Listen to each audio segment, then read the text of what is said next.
Bienvenue dans cette explication détaillée des règles, des procédures et vraiment de toute la mécanique derrière la compétition main forte et main faible de l'International Shooters Alliance, ou ISA.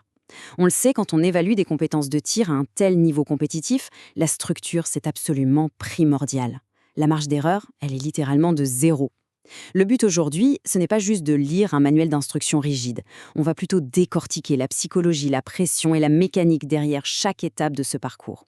On va voir exactement comment cet exercice doit être exécuté, des toutes premières secondes de préparation où l'adrénaline grimpe en flèche, jusqu'au décompte final des points sur le papier. Alors, voici comment on va procéder pour bien comprendre ce défi. On va d'abord regarder la configuration de la compétition et les règles vidéo. Ensuite, on fera une analyse détaillée de la procédure de tir en elle-même. Et enfin, on verra le système de notation des cibles et la vérification des impacts.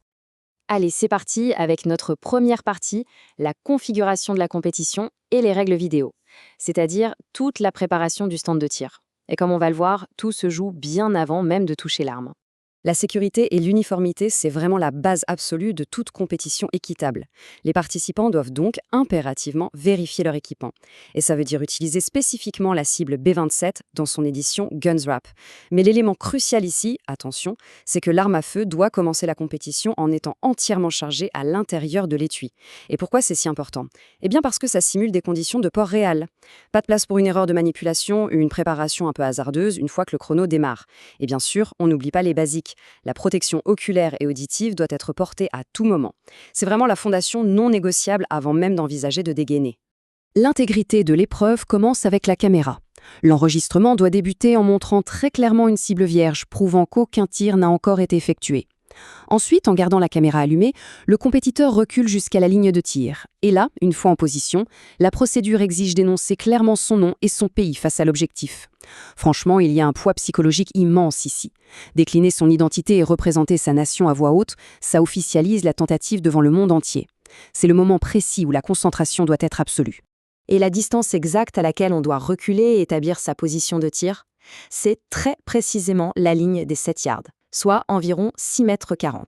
Et croyez-moi, ce n'est pas un nombre choisi au hasard. 7 yards, c'est tout simplement la distance standard dans l'industrie pour simuler un engagement défensif typique. C'est une distance assez redoutable, suffisamment proche pour exiger une rapidité fulgurante, mais assez éloignée pour que la précision à une seule main reste un vrai défi technique.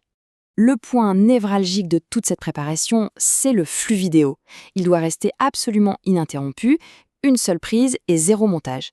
Le moindre recadrage un peu suspect, la moindre coupure, et c'est la disqualification immédiate.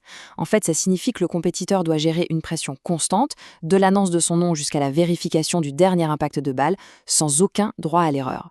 C'est vraiment ce qui garantit une transparence totale et une équité parfaite entre tous les participants.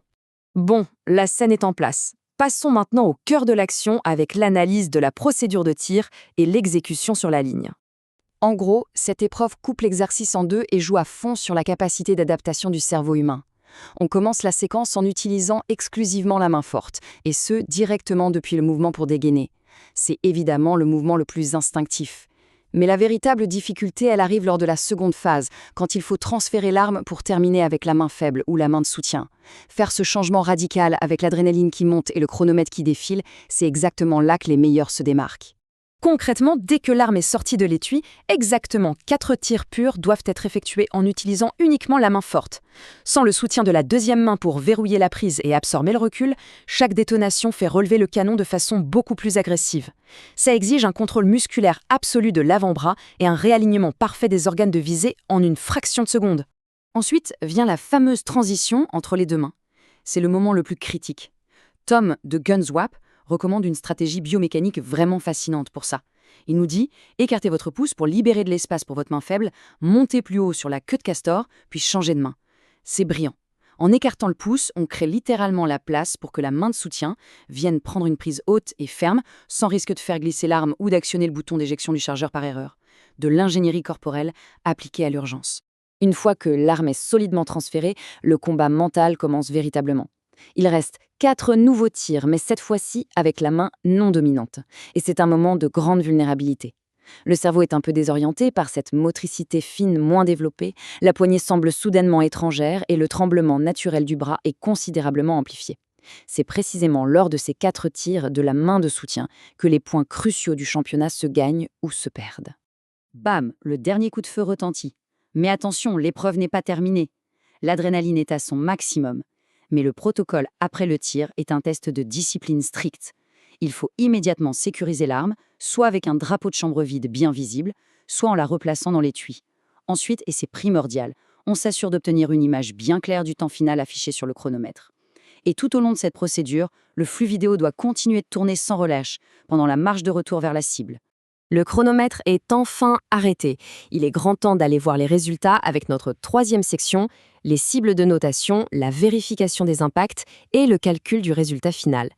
On a donc 8 tirs effectués, c'est le moment de vérité face à la cible en papier qui ne pardonne absolument aucune erreur. Le processus consiste d'abord à faire le total des points générés par les 8 impacts. Mais il y a une subtilité importante. Si des tirs ont complètement manqué la zone de score, la règle stipule que chaque raté est une pénalité. Et elle doit être minutieusement documentée sur une ligne spéciale prévue à cet effet. C'est une véritable obligation de transparence. Et pour les impacts qui semblent incroyablement proches de la ligne, là où chaque millimètre compte, eh bien il existe une astuce d'initié absolument fascinante. La compétition autorise l'utilisation d'une simple douille de munitions vide comme outil de mesure. En superposant la douille sur le trou laissé par la balle, on peut vérifier de manière irréfutable si le diamètre déchire la ligne de score imprimée. C'est artisanal, mais d'une précision redoutable. Si la douille prouve que la ligne est coupée, la règle tranche en faveur du tireur et accorde officiellement la valeur en points la plus élevée.